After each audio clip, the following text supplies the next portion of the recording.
we are all very busy with the election results இல்லையா. ஒரு 2-3 நாளாக அதில் வந்து ரொம்ப இன்வால்மெண்ட்டோட அவங்களுக்கு பிடிச்ச கட்சிகளை பற்றியும் அவங்க வந்தாங்களா வரலையா அப்படிங்கிறத பற்றியுமே ரொம்ப சிந்தனைகள்லாம் இருந்தது. அதனால் நம்ம அப்லோட்ஸும் we waited to get the results and to see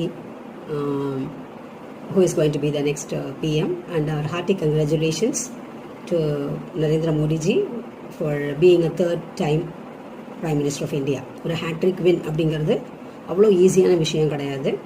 தடைகள் நிறைய தாண்டி விமர்சனங்களை தாண்டி வந்திருக்காரு.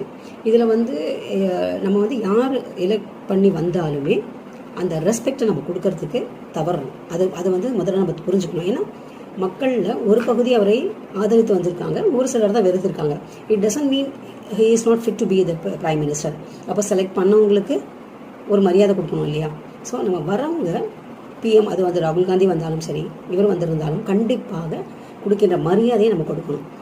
இந்த கேவலமான சித்திரங்கள் போடுறது, அப்புறம் இதெல்லாம் பண்ணுறது, அதையெல்லாம் நிறுத்திட்டு இவரிடம் நம்ம என்ன எதிர்பார்க்குறோம் அப்படிங்கிறத எதிர்கட்சியாக இருந்தாலும் நல்ல தரமான முறையில் தன்மையான முறையில் சொல்லி தான் வாங்கணுமே ஒழிய நாகரிகமான அரசியலாக இருந்தால் தான் ஒரு முன்னேற்றமான பாதைக்கு போக முடியும். அது அங்கேயா இருந்தாலும் சரி, தமிழ்நாடாக இருந்தாலும் சரி. Maybe he might have lost many places. BJP lose ஆகிருக்கலாம், இவங்க வின் பண்ணியிருக்கலாம். ஸோ வின் பண்ணவங்கள இப்படி வின் பண்ணாங்கன்னு கிரிட்டிசைஸ் பண்ணாமல் அவர்களிடம் நம்ம என்ன எதிர்பார்க்குறோமோ அதை சொல்லி நம்ம வாங்கணும். அதுதான் நம்மளுடைய முக்கியமான அம்சமாக இருக்கணும். அதே மாதிரி ஒருத்தர் தோத்துட்டார் அப்படிங்கிறதுக்காக அவர் நடந்து வந்த பாதை, கடந்து வந்த விமர்சனங்கள், அவர் உழைச்ச உழைப்பு, இதெல்லாமும் அதில் இருக்குது.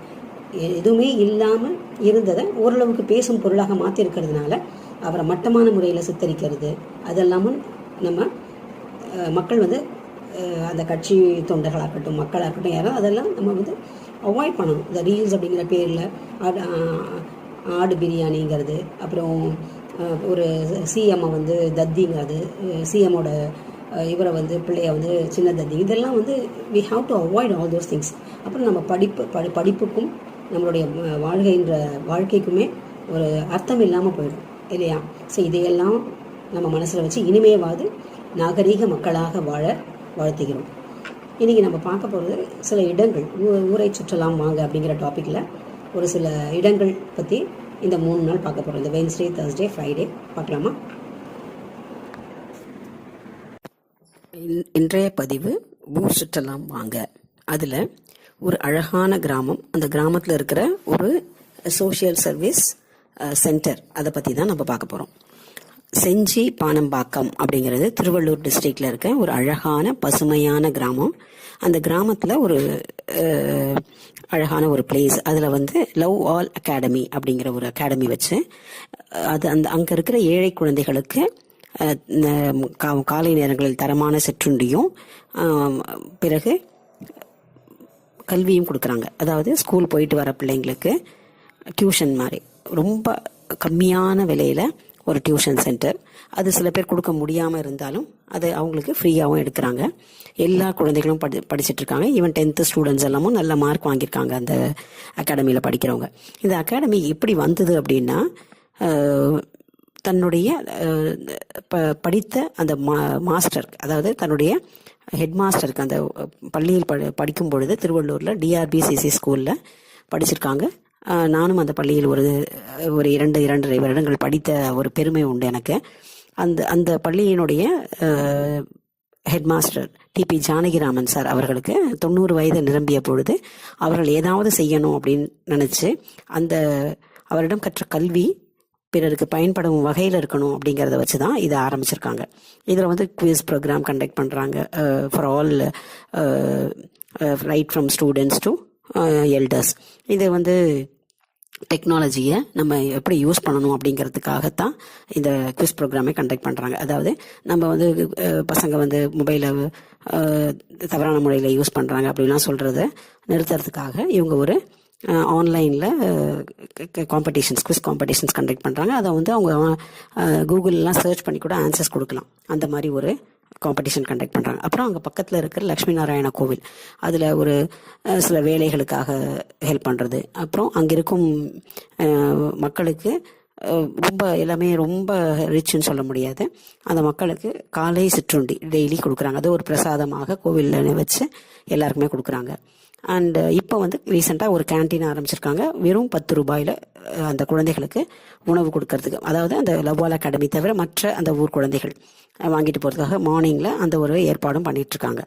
அது தவிர இந்த டியூஷன் சென்டரில் வந்து ரொம்ப குழந்தைகள் வந்து right from second ஸ்டாண்டர்ட்லேருந்து 11th 12th படிக்கிற வரைக்கும் பசங்க படிக்கிறாங்க. அங்கே மாஸ்டர்ஸும் ஒர்க் பண்ணுறாங்க.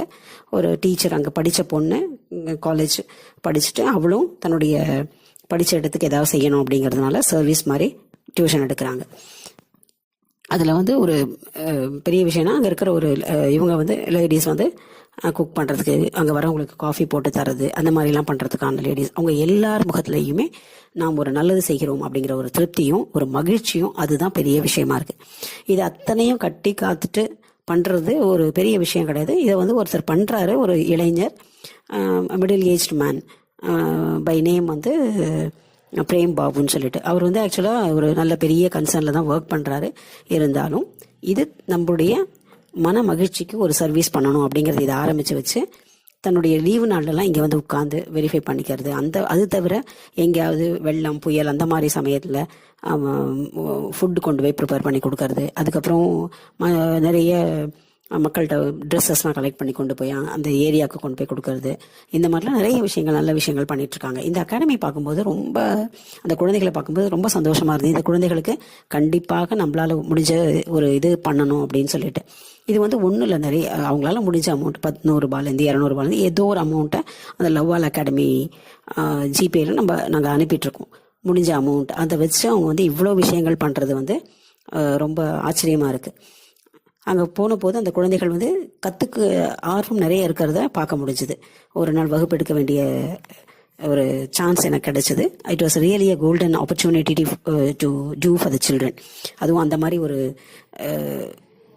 இந்த விவசாய குடும்பமும் அந்த ஏழ்மை நிலையில் இருக்க குழந்தைகளையும் பார்க்கும்போது அவர்களுக்கு ஏதாவது செய்யணும் அப்படின்னு வந்தது வந்து என்னுடைய பையனை தான் நினச்சேன்.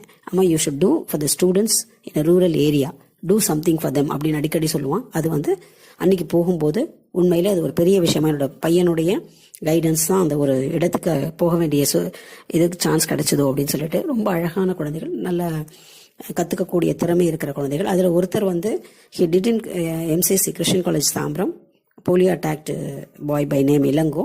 அவர் அந்த குழந்தைகளுக்கு சர்வீஸ் மாதிரி வந்து டியூஷன்ஸ் எடுக்கிறாரு. ஸோ இவங்களெல்லாம் பார்க்கும்போது தான் லைஃப்பில் நம்ம எதையோ இழக்கிறோம், எதையோ இது பண்ணுறோம், ஓடுகிறோம் நம்ம லைஃபுக்காக. அதில் ஒரு 10-15 நிமிஷம் இந்த மாதிரி ஒரு சர்வீஸ் பண்ணும்போது கிடைக்கிற அந்த ஆத்ம திருப்தி ரொம்ப பெரிய விஷயம் அப்படிங்கிறது தான். முடிஞ்சவங்க அந்த இடத்த போய் விசிட் பண்ணிட்டு வாங்க. சில பேருக்கு கோவில் மேலே நம்பிக்கைகள் இருக்கலாம், அவங்க கோவிலையும் விசிட் பண்ணிட்டு இந்த குழந்தைகளையும் லவ்வால் அகாடமியில் போய் பார்த்துட்டு வரலாம். சாட்டர்டே சண்டேஸில் மார்னிங்கில் 10 to 12 வரைக்கும் இருக்காங்க. மற்ற நாளில் ஈவினிங் 5 to 7 இருக்காங்க அந்த குழந்தைங்க. அதே மாதிரி ஹாலிடேஸில் எல்லா ஹாலிடேஸ்லையும் 10 to 12 மார்னிங் கிளாஸஸ் போயிட்டுருக்கு. அது தவிர இந்த கோவில் வந்து மார்னிங்லேயும் ஈவினிங்லேயும் திறந்துருக்காங்க, அந்த லட்சுமி நாராயணர் கோவில். ஸோ கோவில் விருப்பம் இருக்கிறவங்க கோவிலையும் சேர்த்து பார்க்கலாம். கோவில் இல்லை, நான் வந்து சர்வீஸ் தான் எனக்கு ரொம்ப, service to man is service to God தான் என்னுடைய பிரின்சிபல் அப்படிங்கிறவங்க இந்த பள்ளியை மட்டும், அந்த மாதிரி இந்த அகாடமியை மட்டும் விசிட் பண்ணலாம். ரொம்ப அழகாக இயற்கை எழிலோடு ஒரு நிறைய ட்ரீஸ் எல்லாம் இருக்குது, நிறைய பூச்செடிகள் இருக்குது. ரொம்ப அழகான இயற்கை சூழல் நிறைந்த இடத்துல அந்த குழந்தைகள் படிப்பதற்கு ரொம்ப கொடுத்து வச்சுருக்காங்க. இந்த அகாடமிக்கு ஹெல்ப் பண்ணுறவங்க யாராவது இருந்தாலும் I will send the number, you can contact.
exercises. Lala, I've got something.